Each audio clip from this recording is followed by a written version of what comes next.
BNP আমলে বাংলাদেশ দুর্নীতিতে 5 বার champion হয়েছে, তার বিরুদ্ধে আমরা লড়াই করেছি। মাননীয় স্পিকার, এই দুর্নীতি দুর্বৃত্তের বিরুদ্ধেই আমরা 14 দলের কর্মসূচি নিয়ে আন্দোলন করেছিলাম। সেই সময় আমি বিভিন্ন লেখায় দেখিয়েছিলাম দুর্নীতি বন্ধ করতে পারলেই আমাদের প্রবৃদ্ধি 2.5 ভাগ বৃদ্ধি পেত।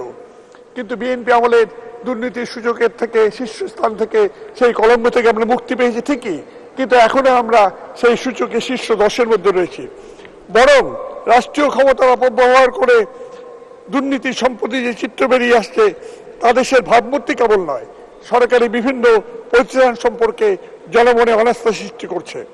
একথা এখন আর অস্বীকার করার উপায় নাই যে সাবেক পুলিশ প্রধান ও সেনা প্রধানের দুর্নীতি চিত্র হিমশৈলের, অর্থাৎ আইসবার্গের টিপ অফ আইসবার্গ মাত্র, ক্ষুদ্র পরিভাগ মাত্র।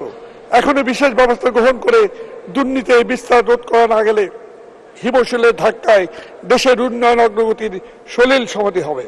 কিন্তু দুর্ভাগ্য হলো মাননীয় স্পিকার, আমরা দেখলাম বরং এখানে পুলিশ অ্যাসোসিয়েশন থেকে সাংবাদিকদের দুর্নীতির খবর প্রকাশ করার জন্য ধমক দেওয়া হয়েছে। অনেক মন্ত্রী এই তথ্যগুলোকে অনুমান ভিত্তিক বলে অভিহিত করছেন, ডিফেন্ড করছেন। মাননীয় স্পিকার, আমি এই প্রসঙ্গে দুর্নীতি বিরোধী অভিযানে চীনের উদাহরণ আনবো। সেখানে পলিট ব্যুরোর সদস্যকে পদচ্যুত করে যাবজ্জীবন কারাদণ্ড দেওয়া হয়েছে। ভিয়েতনামের বিলিয়নিয়ার ব্যাংকারকে মৃত্যুদণ্ড দেওয়া হয়েছে। আমি সে পর্যন্ত যাব না।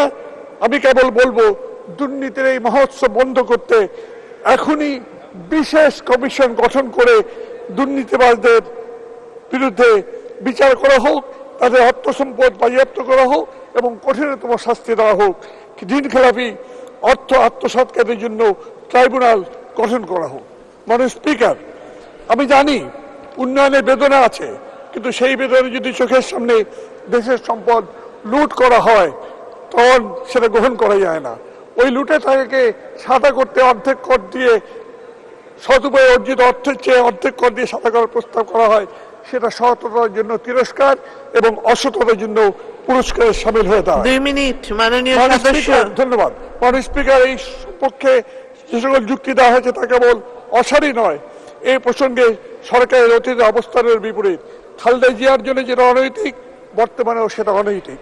আশা করি অর্থমন্ত্রী এই প্রস্তাব প্রত্যাহার করে সংসদকে দায়ভার থেকে রেহাই দেবেন।